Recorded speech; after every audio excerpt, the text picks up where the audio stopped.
জানুয়ারি 20 তারিখ আমার জন্মদিন ছিল। সেদিন আমি কি কি করেছিলাম এবং কোথায় গিয়েছিলাম তা নিয়ে থাকবে আজকের আমার এই ছোট্ট ভিডিওটি। So hello everyone, welcome to my another blog. এটা নিয়ে আবার কোনো প্ল্যান ছিল না। সেদিন আমার কলেজ টাইম ছিল, যার জন্য আর কি খুব সকালে উঠে রওনা দিয়ে দিই ময়মনসিং এর উদ্দেশ্যে। ভাইয়া আমাকে বাজার পর্যন্ত দিয়ে গিয়েছিল, তারপর আমি গাড়ি করে জামালপুর স্টেশনে চলে আসি এবং ট্রেনটাও চলে আসে। রাতে অনেকগুলা উইশও পেয়ে গিয়েছিলাম, কি আর করার, ক্লাসে তো যেতেই হবে। তারপর ময়মনসিং স্টেশনে নেমে আমি তাজ রেস্টুরেন্টে চলে গিয়েছিলাম খাওয়ার জন্য।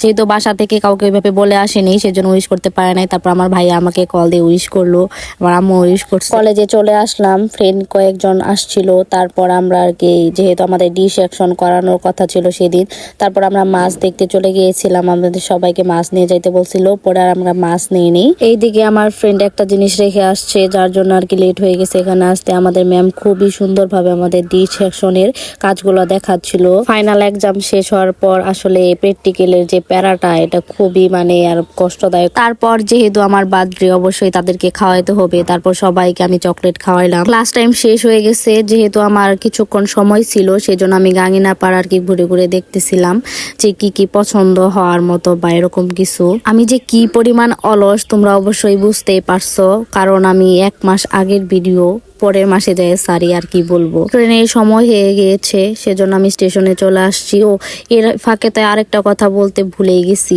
যে ক্লাস টাইমে আমার আপু আমাকে কল দিছিল, কল দিয়ে আমাকে উইশ করছে এবং আমার জন্য হয়তো সারপ্রাইজ রেডি করে রাখছিল, সেটা আর কি আমি জানতাম না। তারপরে তো ট্রেনে উঠে জামালপুর স্টেশনেও চলে আসলাম। সবার অনেক অনেক ভালোবাসা আমি সেদিন পেয়েছিলাম। আর আমার আব্বু তো যতবার কল দেয় ততবারই শুধু উইশই করছে। বাসায় এসে কিছুক্ষণ রেস্ট করার পর আমার ভাইয়া ভাবি এই যে আমার জন্য গিফট নিয়ে চলে এসেছে। তো আমার ভাইয়া পোলাওটা রান্না করতেছিল এবং তরকারিও আমার ভাইয়াই রান্না করছে। এর ফাঁকে তোমাদের ভাইয়াও চলে আসছে আমার আরেকটা কেক নিয়ে, আমার আপু যেটা আর কি গিফটটা পার্সেল পাঠাইছিল। সো তারপর তোমাদের ভাইয়াকে আমি পায়েস খাইতে দিলাম। এইদিকে মোটামুটি প্রায় সব রান্নাই শেষ। তো আমি এই সব সারপ্রাইজ পেয়ে আমি খুবই অবাক হয়ে গেছি, আসলে কল্পনার বাহিরে ছিল।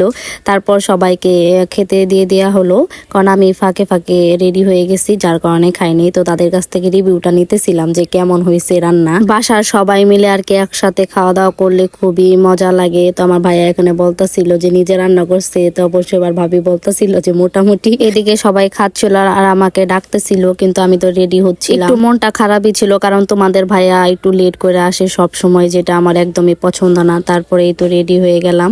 যেখানের কোনো প্ল্যানই ছিল না, সেখানে আসলে দুইটা সারপ্রাইজ পেয়ে গেছি, তার জন্য খুবই হ্যাপি। আসলে সারাদিন জার্নি করে আসার পর আমার শরীরটা একদমই খারাপ হয়ে গেছিল, যেমন ছিল সেভাবে আর কি করার ট্রাই করছি। আমার আপু এবং আমার ভাইয়াকে থ্যাংক ইউ সো মাচ। ছোট থেকে বড় হয়ে গেছি, তারপরও সারপ্রাইজ পাওয়া বাকি থাকে না। সো এই জিনিসগুলো খুবই ভালো লাগে। তারপরে এই যে তোমরা কেক গুলো দেখে নাও, নিজের কাজগুলো নিজেই করতেছিলাম। তোমরা আবার এটা ভাইবো না যে তোমাদের ভাইয়াও আমাকে কিছু দেয় নাই, আসলে সেও আমাকে গিফট করছে। কিন্তু কেক যেহেতু 2টা হয়ে গেছে, সেজন্য আর কি তাকে এক্সট্রা করে কেক আনতে বলি নাই। সো এখানে সুন্দর করে নাম লেখা ছিল যে পৃথিবীর সকল সুখ তোমার হোক। থ্যাংক ইউ আপু, থ্যাংক ইউ সো মাচ। বড় বোন, বড় ভাই, বাবা এবং স্বামী থাকলে যে কি বড় উপকার গুলা হয় বা সারপ্রাইজ গুলা পাওয়া যায়, আসলে তারাই জানে। বার্থডে গার্ল হয়েছি, ভিডিও বানাবো না, ছবি তুলবো না, তা কি হয়? এটা তো থাকতেই হয়, তাই না বলো? আর এদিকে আমি আরো এখানে বসেছিলাম, মজা তো অনেকই করলাম। তারপরও সবাইকে অসংখ্য ধন্যবাদ যে আমাকে এইভাবে সারপ্রাইজ দেওয়ার জন্য।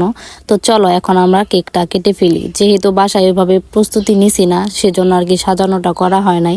সো সবাই মিলে একসাথে অনেক এনজয় করলাম। ফাইনালি কেক কাটা শেষ। তারপর আমাকে ওই খাওয়াই দিতেছিল, আমি ওকে খাওয়াই দিলাম। তারপর একের পর এক সবাইকে আমি খাওয়াই দিতেছিলাম, কিন্তু মিস করতেছিলাম আমার আব্বুকে আর আপুকে। তারাও থাকলে হয়তো অনেক মজা হইতো। ভাইয়া যেটা আনছিল এটাতে সবাই মিলে কাটছিলাম, আর আপু যেটা দিয়েছিল সেটাতে আমি আর তোমার ভাইয়া কাটছিলাম। এই ছিল আমার জন্মদিন। সো যদি ভালো লাগে থাকে তাহলে লাইক কমেন্ট অবশ্যই একটা শেয়ার করে দিবা, এবং পার্সোনালি ভাবে আমাদের কে কে পছন্দ করো তাও কিন্তু কমেন্ট করে জানাবা। সবাই আমাদের জন্য দোয়া করবা। আজকের ভিডিওটি এই পর্যন্তই। অতক্ষণ পর্যন্ত ভালো থাকবা, সুস্থ থাকবা। আল্লাহ হাফেজ।